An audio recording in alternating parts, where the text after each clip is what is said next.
Assalamualaikum warahmatullahi wabarakatuh. Halo semuanya, perkenalkan nama saya Lara Sinta dengan NIM 0801 12825300036. Salah satu praktikan dari kelompok 3, Praktikum Algoritma dan Pemrograman tahun 2026. Di video kali ini saya akan mengerjakan tugas bab 4 mengenai pernyataan perulangan. Soal pertama, buatlah program. User menginput N untuk banyak barisan, lalu user memilih salah satu dari tiga jenis barisan, yaitu barisan bilangan genap, barisan bilangan ganjil, dan barisan Fibonacci. Contoh, input N sama dengan 3 dan barisan pilih genap, maka outputnya adalah 2. Oke teman-teman, sebelum kita membuat programnya, tentunya kita harus tahu dulu nih logika dari program ini. Nah, sebenarnya program ini tuh ingin apa sih? Jadi, program ini tuh adalah program yang dibuat untuk menyatakan jenis barisan sesuai dengan pilihan barisan yang dipilih oleh user, teman-teman. Nah, jadi saat user menginput N itu banyak barisan ya teman-teman. Misalnya user menginput angka 5 nih. Nah, setelah diinput angka 5, maka user akan diarahkan ke pilihan. Nah, pilihannya itu ada apa aja? Yang pertama itu ada bilangan genap, yang kedua ada bilangan ganjil, dan yang ketiga ada barisan Fibonacci. Nah, di sini user tuh dipersilakan untuk memilih salah satunya nih. Misalnya dipilih barisan bilangan genap. Maka nanti sistem akan menampilkan bilangan genap dari input user tadi. Misalnya user tadi menginput 5 kan nih. Nah, jika ingin memunculkan bilangan genap, maka sistem itu akan memunculkan bilangan genap dari 5 apa namanya? Barisan 5 tadi, teman-teman. 5 itu ada apa aja sih bilangan genapnya? Oh, 5 itu kan dari 1, 2, 3, 4, 5 nih. Nah, dari situ bilangan genapnya apa aja? 2 dan 4. Nah, maka nanti akan ditampilkan angka 2 dan 4. Seperti itu, teman-teman. Nah, kita lanjut ke algoritma deskriptif. Yang pertama tentunya akan mulai nih teman-teman. Selanjutnya kita pesan variabel i, n, m, x, y, dan z dengan tipe data integer. Di mana i ini nanti untuk menyatakan pernyataan perulangannya ya teman-teman untuk inisialisasi ya. Kemudian n itu untuk input barisan bilangan oleh user teman-teman. Selanjutnya itu untuk m itu untuk pernyataan kondisinya. Misalnya tadi kan ada tiga pilihan nih, satu, dua, dan tiga. Nah, nanti akan dikatakan nih, M sama dengan satu, M sama dengan dua, M sama dengan tiga, seperti itu. Lanjut, X. Nah, X ini, X, Y, dan Z. Ini untuk bilangan Fibonacci, teman-teman. Untuk barisan bilangan Fibonacci. Di mana X dan Y itu nanti telah kita ketahui, yaitu satu. Oke, kemudian Z. Z itu adalah lanjutan penjumlahan dari dua bilangan sebelumnya pada barisan Fibonacci ya teman-teman. Lanjut, yang ketiga user akan memasukkan banyak barisan. Nah, di sini akan dimasukkan ke N. Selanjutnya, tampilkan tiga pilihan barisan, yaitu pilihan pertama itu barisan bilangan genap, pilihan kedua barisan bilangan ganjil, dan pilihan ketiga adalah barisan Fibonacci. Selanjutnya, user akan memasukkan pilihan, lalu sistem akan menginput pilihan user ke dalam variabel M. Selanjutnya, jika pilihan sama dengan satu, nah jika M sama dengan satu nih teman-teman, maka lakukan pernyataan perulangan dengan pernyataan kondisi yang mencetak M barisan bilangan genap. Selanjutnya, jika pilihan user adalah 2, maka M adalah 2 nih teman-teman. Lakukan pernyataan perulangan dan pernyataan kondisi yang mencetak N barisan bilangan ganjil. Selanjutnya, jika pilihan user itu, oh maaf ya teman-teman, di sini ada typo nih.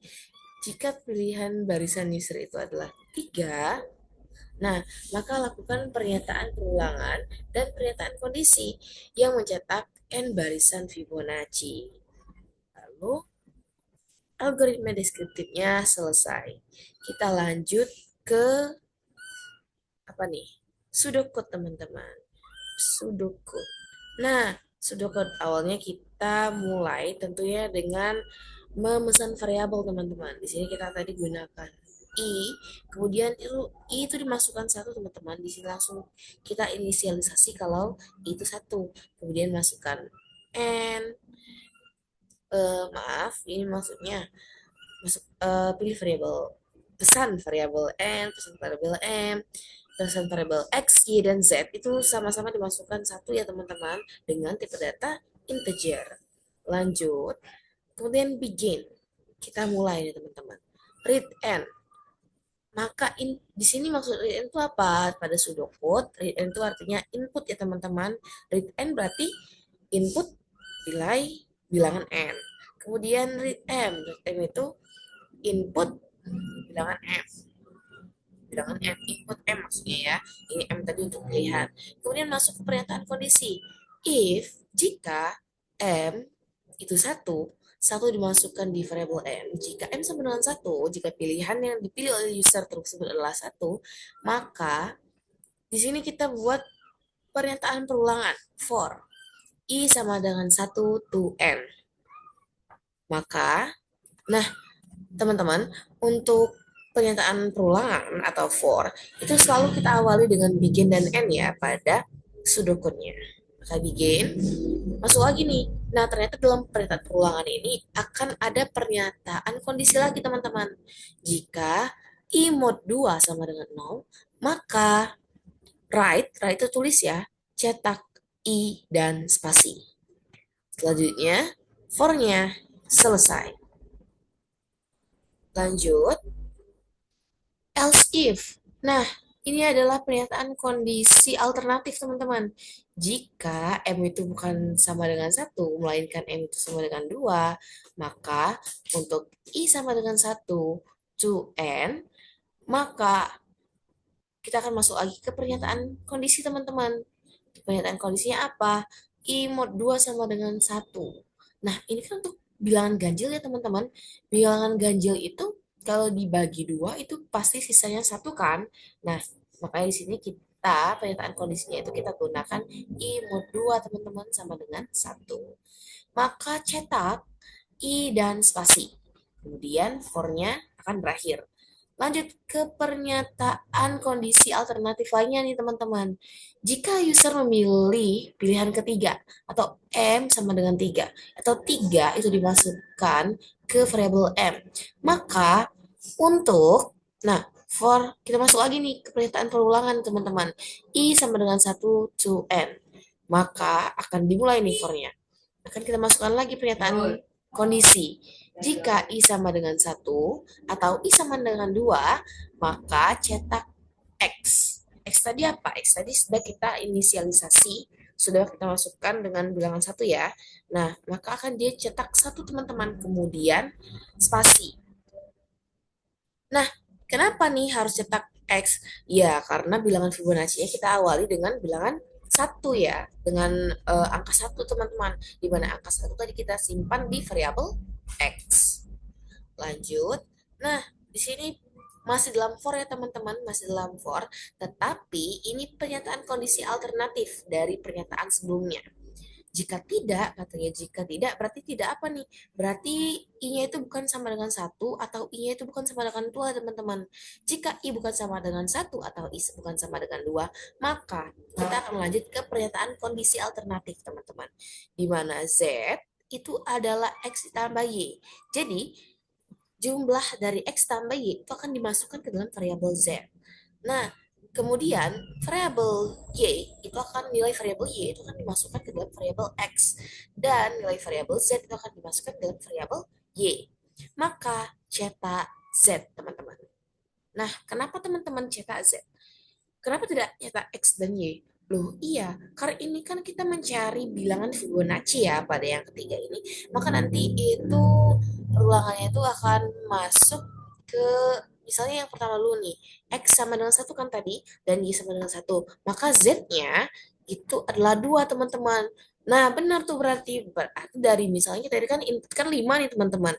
Nah, bilangan Fibonacci angka kelimanya dari banyaknya barisannya itu yaitu 5. Fibonacci itu kan barisan bilangan di mana bilangan selanjutnya itu merupakan jumlah dari dua bilangan sebelumnya. Nah, jika bilangan pertamanya itu satu dan bilangan keduanya itu satu, maka bilangan ketiganya itu satu tambah satu, it's simple, dua ya teman-teman. Nah, dilanjutkan dengan menyimpan X itu di bilangan Y. Y tadi berapa? Y masih satu kan teman-teman? Berarti X sama dengan satu nih. Kemudian Y itu Z. Nah, kenapa Y itu Z? Iya, kita lanjutkan. Kita lanjut. Tadi kan sudah ada bilangan pertama, bilangan kedua, dan bilangan ketiga nih teman-teman. Nah, di mana kita sekarang akan mencari bilangan keempat nih teman-teman.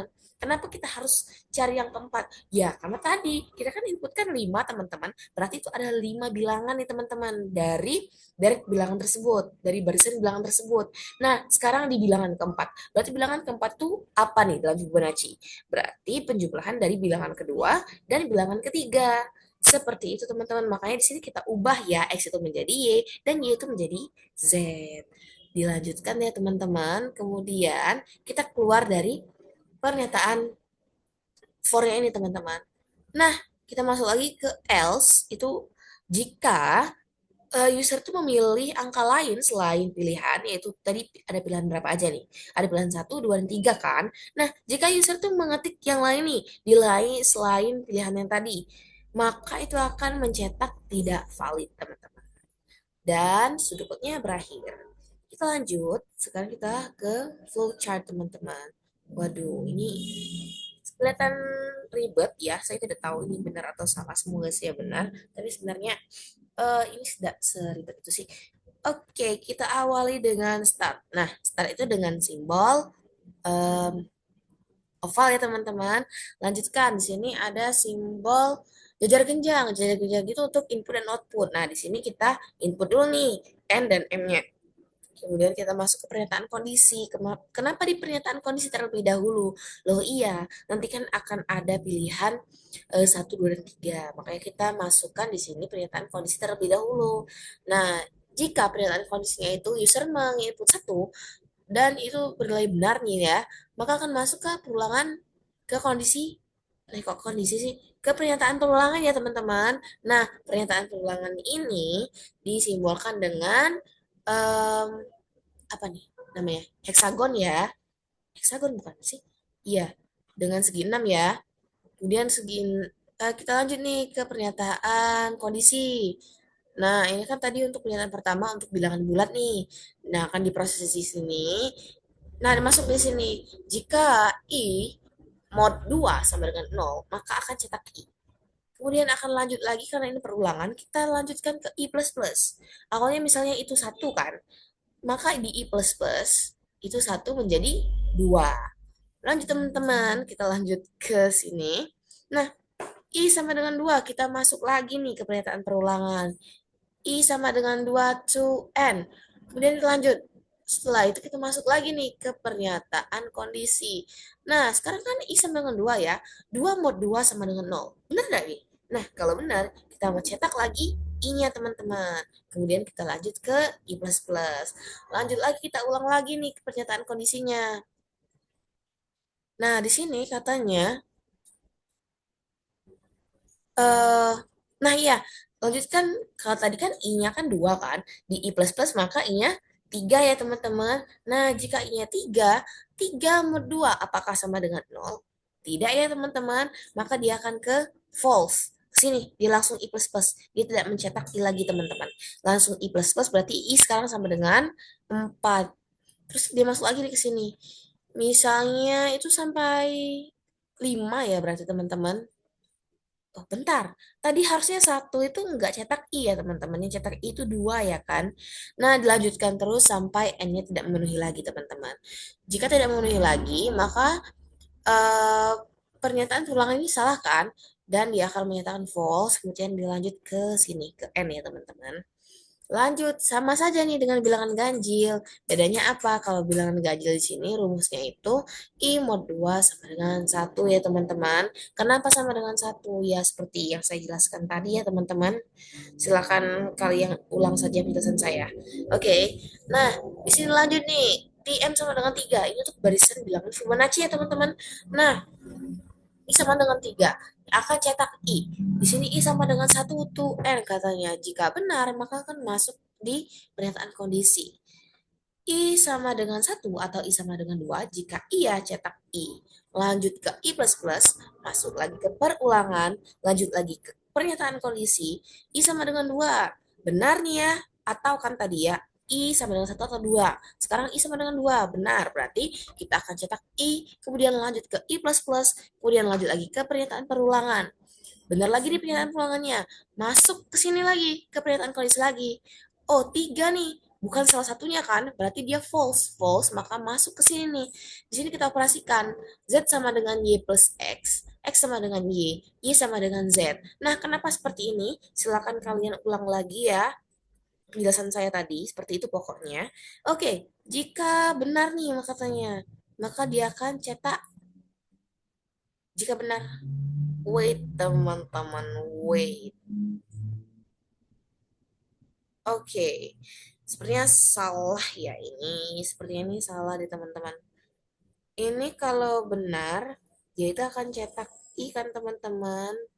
Iya, ini salah teman-teman. Oke, dia akan cetak I. Oke, di sini teman-teman. Harusnya ini tuh tanda panahnya ke sini ya teman-teman. Dia akan cetak I di sini. Ini nggak perlu sih sebenarnya. Yang ini nggak perlu ya teman-teman. Dia nanti akan langsung ini dihapus misalnya output I-nya. Kita langsung ke output I yang di atas ini teman-teman. Masuk ke I, kemudian kita I plus plus lagi. Bisa masuk sini, terus diulang sampai tidak memenuhi lagi N-nya. Nah, yang di sini ini harusnya garisnya itu tuh sampai ke sini teman-teman. Ke sini kita tarik garis kemudian di sini ke N. Kenapa? Karena kondisi perulangan itu tidak memenuhi lagi teman-teman. Maaf ya, di sini proses saya ternyata benar-benar salah nih yang bawahnya. Oke. Oke, selanjutnya kita akan lanjut ke program teman-teman.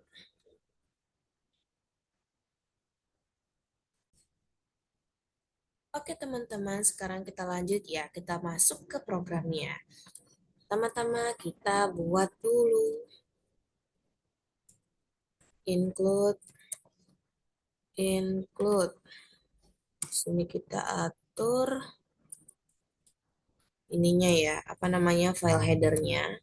Kita pakai aduh, waduh, nah ini dia. Agak ngelag ya. Lanjut kita ke using namespace. Nah, std ini digunakan untuk library-nya ya supaya nanti kita tidak menulis std terus ya teman-teman. Lanjut ke in main. Menyatakan bahwa ini fungsi utamanya ya. In main. Nah, ini kita buka kurung berawal untuk mengawali statement dan mengakhiri statement. Pertama-tama kita buat dulu variabelnya. Di sini menggunakan tipe data integer ya. Ini kita buat tadi itu I, terus kita buat N, terus M, kemudian X, mana X? Ini dia, sama dengan 1, Y sama dengan 1, dan Z sama dengan 1. Kenapa? Ya karena ini untuk bilangan Fibonacci ya tadi ya, makanya kita isi X, Y, dan Z-nya itu dengan 1. Kemudian di sini buat apa lagi nih ya? Oh, sebenarnya selesai ya ini. Oke, sebentar. Saya baca catatan terlebih dahulu. Oke, tunggu sebentar teman-teman. Tadi kan kita buat inisiasi, terus N, terus X. Oke, titik koma ya. Seperti ini. Lanjut, ini kita buat in user untuk menginput ya. Berarti si in itu kita buat N, kemudian kita masuk ke if M sama dengan 1. Oh, tunggu sebentar.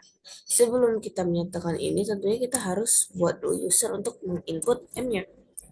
Kita buat di sini si out-nya dulu. Si out-nya itu pilih barisan. Oke, kita buat dulu. Oh, tunggu. Sini kita jangan lupa enter. pertama itu barisan gini aja ya. Satu,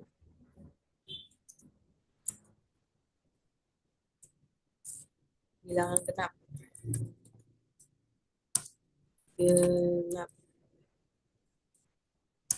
Lanjut. Dua, bilangan ganjil. Yang tiga, bilangan Fibonacci. Nah, sini. Ini lagi. Kemudian kita masukkan ke, eh, bukan. Kita gini dulu. Kemudian kita siin ya. Siin dia ke M. Nah, seperti ini. Baru kita masuk ke pemetaan kondisi. Jika M sama dengan 1, di sini kita buka dulu ya, karena ini pasti lebih dari satu statement. Makanya kita buka dengan kurung kurawal dan kita akhiri juga dengan kurung kurawal pada pernyataan kondisinya. Kenapa jika tidak pakai kurung kurawal bagaimana? Nah, jika tidak dipakaikan kurung kurawal, maka pernyataan kondisinya hanya akan membaca satu statement di bawahnya dan hanya akan menganggap satu statement di bawahnya itu milik dia, teman-teman. Jadi selain satu statement, misalnya kita mau ada tiga statement nih, dia tidak akan membaca tiga, teman-teman. Dia hanya akan membaca satu statement saja. Oleh karena itu, di sini kita gunakan kurung kurawal buka dan kurung kurawal tutup ya, teman-teman. Oke, lanjut. Kemudian di sini kita akan uh, masukkan ini ya, teman-teman.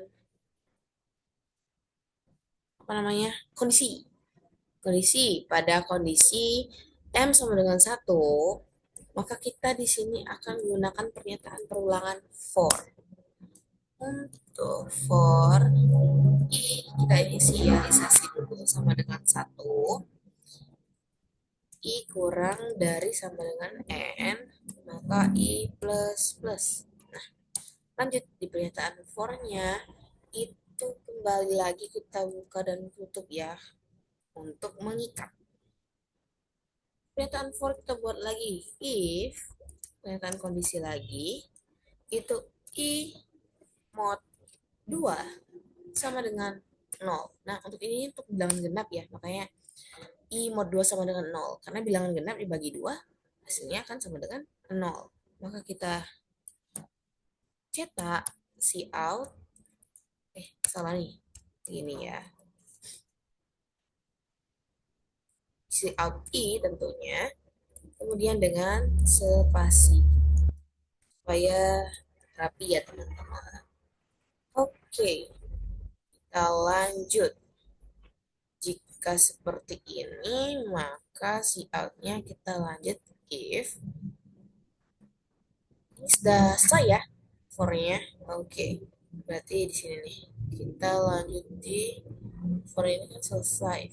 Nah, di sini berarti. Jika sekarang else if M sama dengan 2 nih, teman-teman.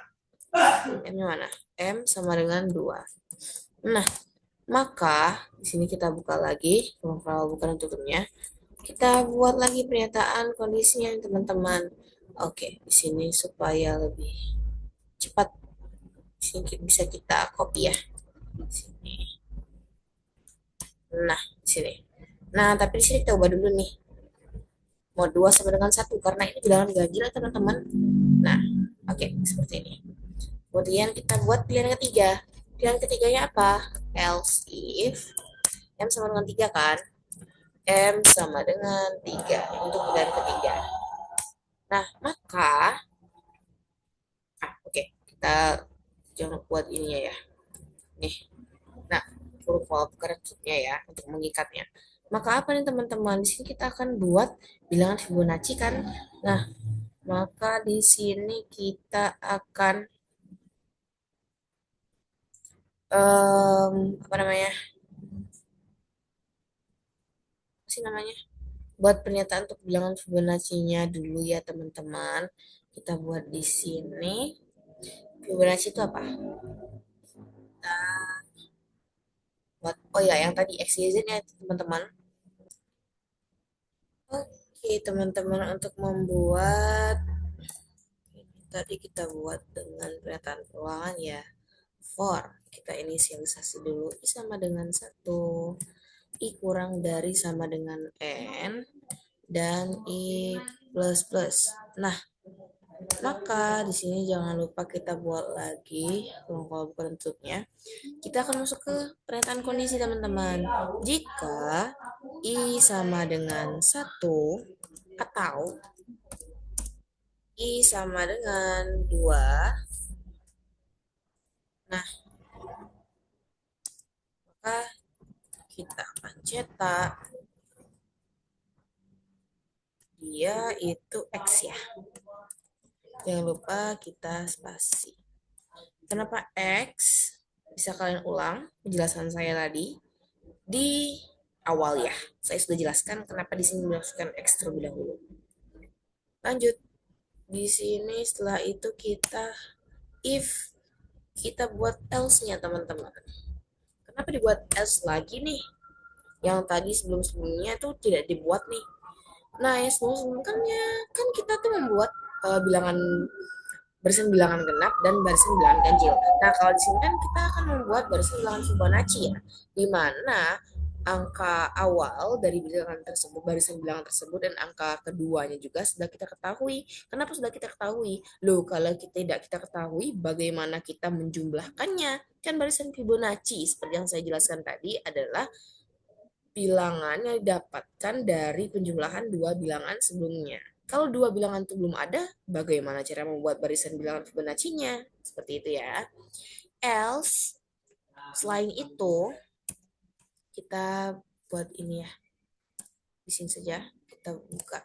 Nah, kita buat kurung buka dan tutup untuk kita ikat di else-nya ini. Buat Z sama dengan X plus Y. Kemudian, X itu sama dengan Y. Dan Y sama dengan Z. Kenapa seperti ini? Bisa kalian ulang penjelasan saya tadi ya. Aduh, saya sudah menjelaskannya tadi. Oke, kemudian di sini setelah dilakukan operasi itu kita akan cetak nih si out Z-nya ya. Jangan lupa kita buat juga spasinya supaya kita nanti tidak bingung nih dengan barisan bilangannya. Oke. Oke, setelah itu ini untuk yang mana? Oh, untuk yang else if. Nah, kita buat lagi kemungkinan lain. Else. Loh, kenapa buat lagi nih kemungkinan yang lain? Kenapa buat kondisi alternatif yang lain? Ya karena bisa saja user itu menginput bukan pilihan dari tiga. Misalnya usernya lagi error kan. Dia menginput angka selain 1, 2, 3. Entah mengapa ya dia menginput itu. Maka kita akan memunculkan, kita akan see out, kita akan cetak di monitornya itu kata-kata tidak valid. Nah, kita pakai tanda seru 2 kali. Salah loh kamu ini, bukan input ini harusnya inputnya itu bilangan 1, 2, atau 3. Kenapa? Karena hanya itu pilihannya. Oke, nanya. Oke, sepertinya ini teman-teman. Coba kita tes running dulu. Tunggu, kenapa tidak bisa? Oh, kita tutup dulu yang di sini. Oke, nah coba kita running ya.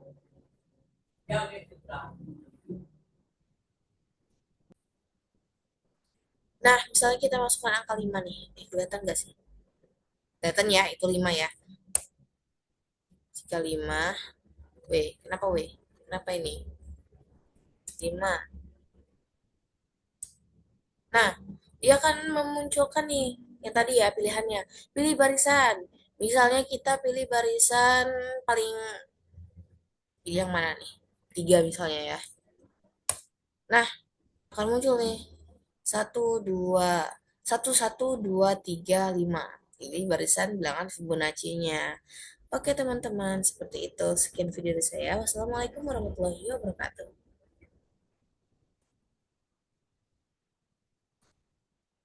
Ya, stop.